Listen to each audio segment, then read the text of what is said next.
Bom dia, gente. Vamos dar início à nossa aula de hoje, de língua portuguesa. Sou o professor Wesley.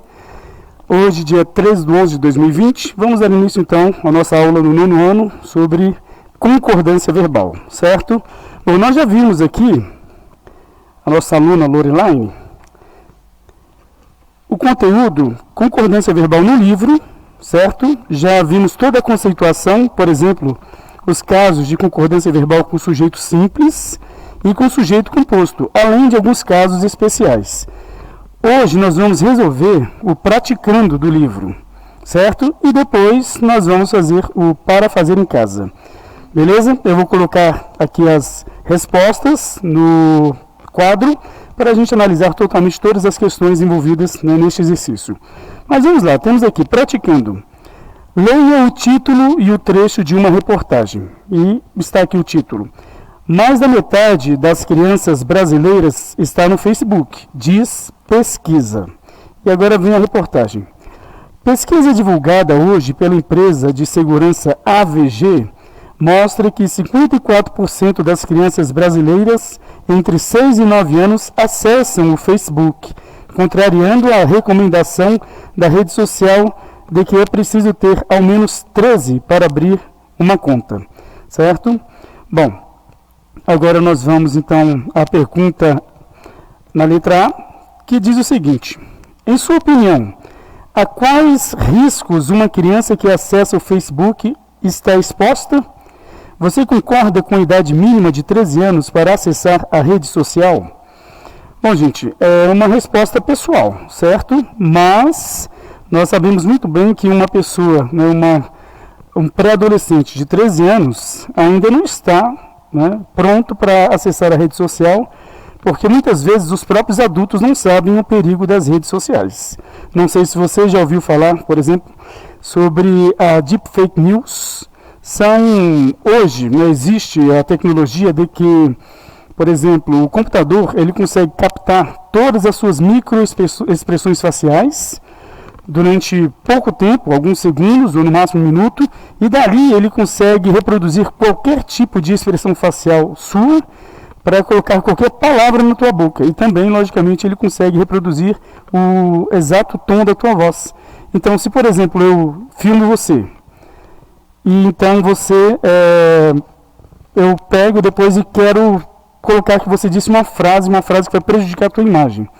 Ninguém vai dizer que não é mentira, porque vai ter tanta naturalidade que as pessoas não vão conseguir entender que se trata realmente de um vídeo falso, né? Então, as crianças não sabem desses perigos. Esse aqui é só um exemplo que eu, né, quis demonstrar, mas são vários os perigos, né? Então, 13 anos não tem essa maturidade, nem muitas vezes os adultos não sabem, né, sabem nada sobre isso. Há um documentário chamado O Dilema das Redes, que é importante as pessoas assistirem e observar o avanço da tecnologia neste quesito das redes sociais. O que eles, no caso, as pessoas que estão por trás, né, dessas redes sociais estão fazendo hoje em dia. Bom, então são estes os riscos, principalmente riscos ligados ao abuso, né, de crianças, que ocorre muito hoje, ou muitas vezes até mesmo algum tipo de brincadeira que leva a algum tipo de, por exemplo, situação que vai colocar a pessoa em risco e assim por diante, principalmente estas, né, tão novas. Beleza, é uma questão mais para contextualizar um assunto e você adquirir algum conhecimento. É importante passar esses tipos, né, de então, ideias para os alunos. Agora, B, a forma verbal está, essa forma verbal, tá? Na A, eu coloquei aqui então, eu praticando, tá? Eu coloquei então a nossa conceituação. É uma resposta pessoal, tá?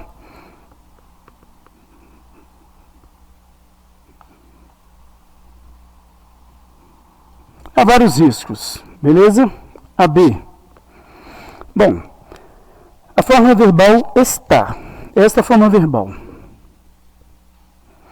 O que é forma verbal? É quando o verbo está conjugado. Nós temos, por exemplo, os verbos na sua forma básica. O verbo estar, que nós chamamos. Agora, a forma verbal, na terceira pessoa do singular, né, eu estou, tu estás, ele está, ela está. Então, essa forma verbal concorda com que termo? Certo? Ou seja, como é possível identificar isso? Então, vamos voltar, né, no caso, ao título. O título diz o seguinte: mais da metade das crianças brasileiras está no Facebook. Vou colocar aqui.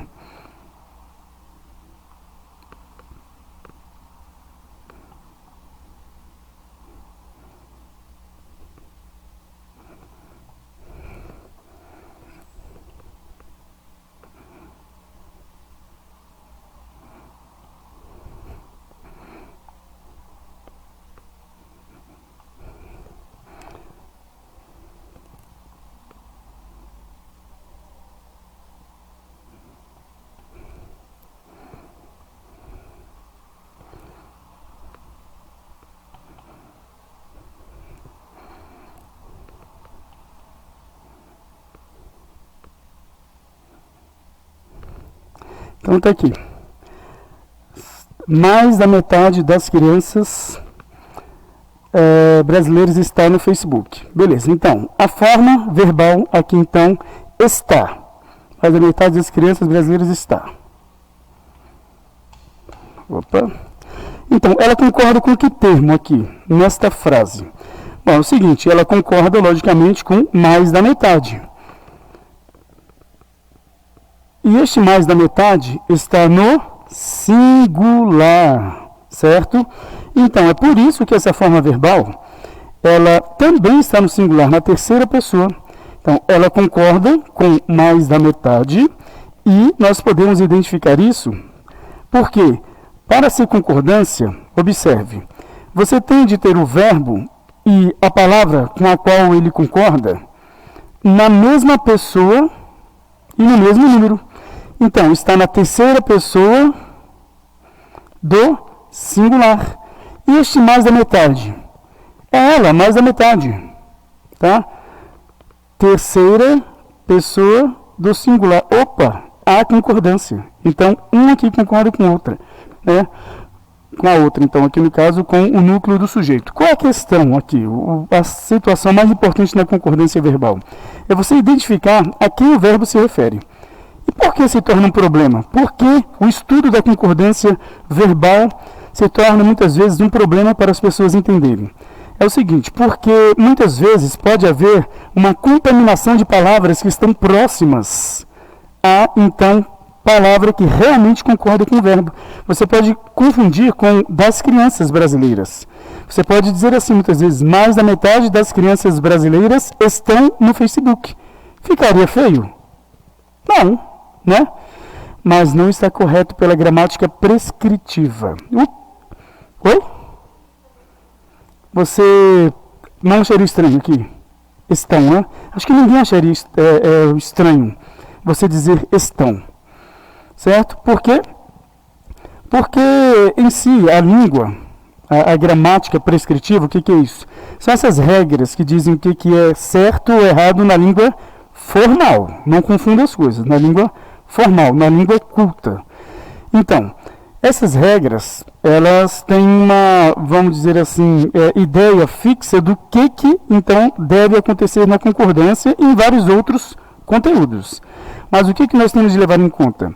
É que quem realmente determina a fala é o falante. E se o falante não está achando estranho, pode ser que em pouco tempo essa regra aqui seja inserida na gramática prescritiva das pessoas dizerem, então, que mais da metade das crianças brasileiras estão no Facebook, certo? Bom, então tá aí. Agora vamos lá, olha só.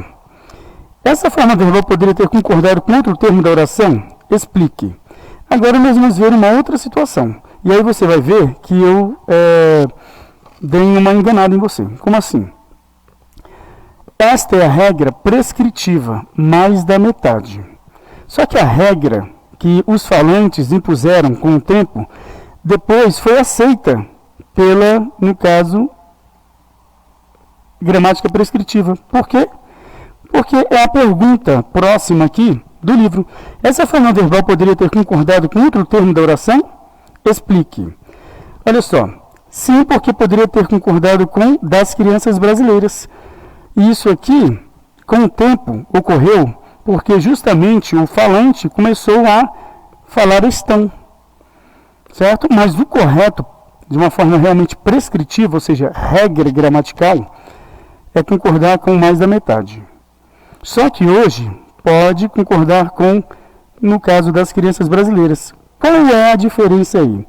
Olha só, você tem aqui o núcleo do sujeito e aqui você tem das crianças um adjunto adnominal. Por quê? Porque ele caracteriza. Qual é este mais da metade? Que mais da metade é esse? Das crianças, dos adultos, dos idosos, certo? Não sei, talvez até de trabalhadores. Não, é mais da metade das crianças brasileiras. O que eu estou querendo dizer aqui então? Existem regras que vêm da gramática prescritiva e regras que hoje estão na gramática prescritiva, mas que foram aceitas devido à imposição do falante. Ele começou a falar dessa forma, era considerada uma forma incorreta e hoje não é mais, certo? Então as duas formas estão corretas, ou seja, você poderia dizer, né, que estão, no caso no Facebook, concordando com o das crianças brasileiras. O que você não pode fazer é, por exemplo, dizer que este está concorda com das crianças brasileiras.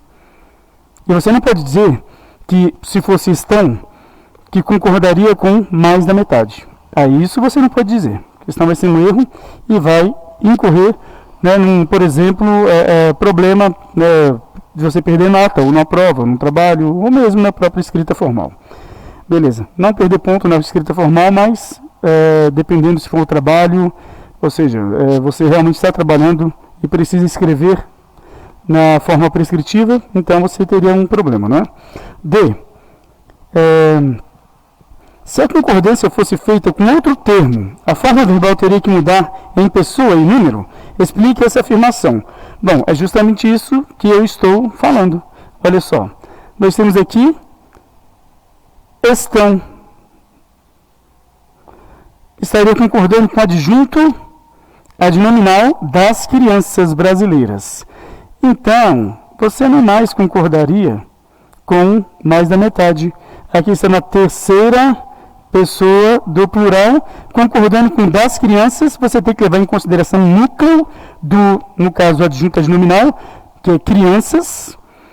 Olha, brasileiras, o que é um adjunto adnominal? Tem a mesma função que o adjetivo na morfologia, só que são dois estudos diferentes, né? A sintaxe e a morfologia. Pela sintaxe, é adjunto adnominal. E pela morfologia, é um adjetivo. Certo? Então, nós temos aqui um adjunto adnominal brasileiras, que tem a função adjetiva de, então, dar uma característica à palavra crianças. Certo? Entendeu? Se é um adjetivo, dá uma característica, porque esta é a função do adjetivo.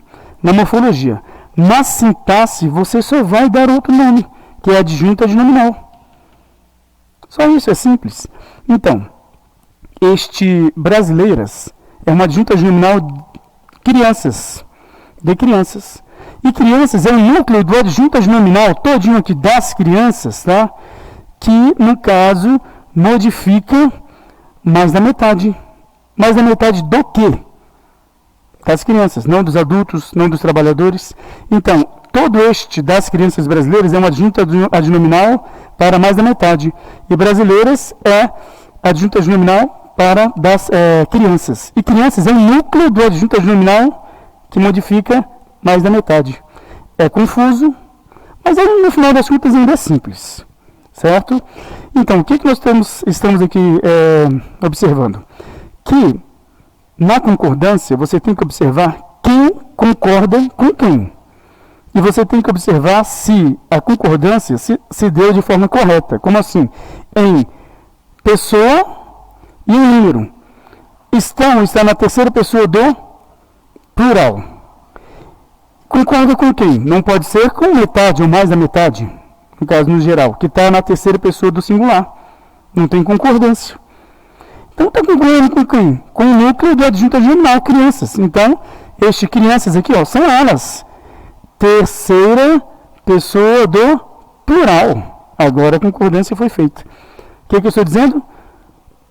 A concordância, no caso de uma expressão, aqui, como esta, que é uma expressão partitiva, junto com adjuntas nominal, você pode fazer a concordância com a expressão, que está na terceira pessoa do singular, ou com adjuntas nominal. Entendeu? Isso aqui, as duas formas estão corretas. Você pode dizer mais da metade das crianças está no Facebook, ou mais da metade das crianças estão no Facebook. Você só tem que saber com qual termo da oração você vai então concordar. Para isso é importante você conhecer os termos da oração. Já conversamos muito sobre isso. Quais são os termos da oração? Por exemplo, os termos essenciais, sujeito e predicado, os termos integrantes, complemento verbal e complemento nominal, e os termos acessórios, adjunto adverbial, adjunto nominal, aposto, vocativo, agente da passiva. Ainda há outros termos da oração. Por exemplo, o predicativo do sujeito vai concordar com o núcleo do sujeito, certo? O predicativo do objeto também vai fazer uma concordância, mas aí com o núcleo do objeto, tanto direto quanto indireto. Há mais esses dois casos de termos da oração que não são classificados, né, entre os termos, vamos colocar assim, clássicos, né? Beleza. Aí nós temos aqui agora a concordância de alguns verbos, tá? Do verbo ser e do verbo haver e fazer. Esses verbos, eles são impessoais. Nós já vimos essa concordância. Como assim? Por exemplo, o verbo ser, ele pode concordar com o sujeito ou com o predicativo do sujeito. Vou colocar um exemplo aqui. De acordo com o termo a que se quer dar destaque. Você pode concordar com um ou pode concordar com outro, você vai escolher, dando destaque para aquele que você quiser. Beleza? Então, temos aqui um caso, olha só. Concordância do verbo ser.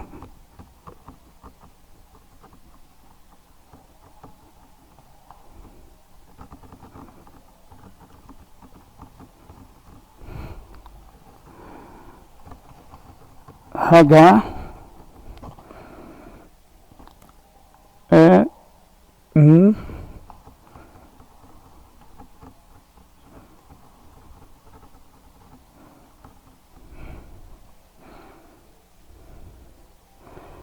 H era um personagem divertido das HQs.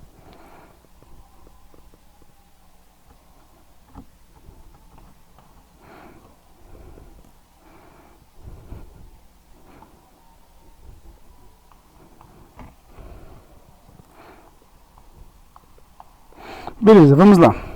Temos aqui, H é um personagem divertido das HQs, certo? Então, quando é o predicativo do sujeito, o que é o predicativo? Nós temos aqui o sujeito, H, o verbo de ligação, ele é um verbo que atribui uma característica ao sujeito, a característica está no predicado, sujeito, H, predicado, é um personagem divertido das HQs. Então, aqui nós temos o núcleo do predicativo do sujeito, certo? E aí, é o que nós vamos então fazer, né, a concordância. Bom, quando o sujeito ou predicativo faz referência a um ser humano ou é constituído por pronome pessoal, concorda-se com a pessoa gramatical, tá? Ou seja, como assim? Nós temos aqui então o verbo, que nós estamos estudando a concordância verbal, concordando com o sujeito gramatical. Por quê? Quando se trata de pessoa ou pronome pessoal, do caso reto, tá?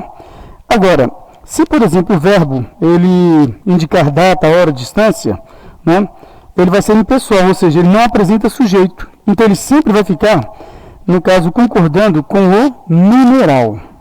Olha que coisa já diferente, né?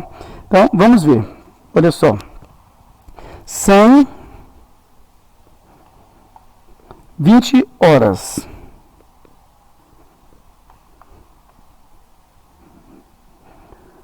Olha, não tem sujeito nessa frase, não há sujeito nessa frase. Então, nós temos aqui, ó, 20 horas, você vai concordar com o numeral 20. Então, as pessoas, elas falam incorretamente.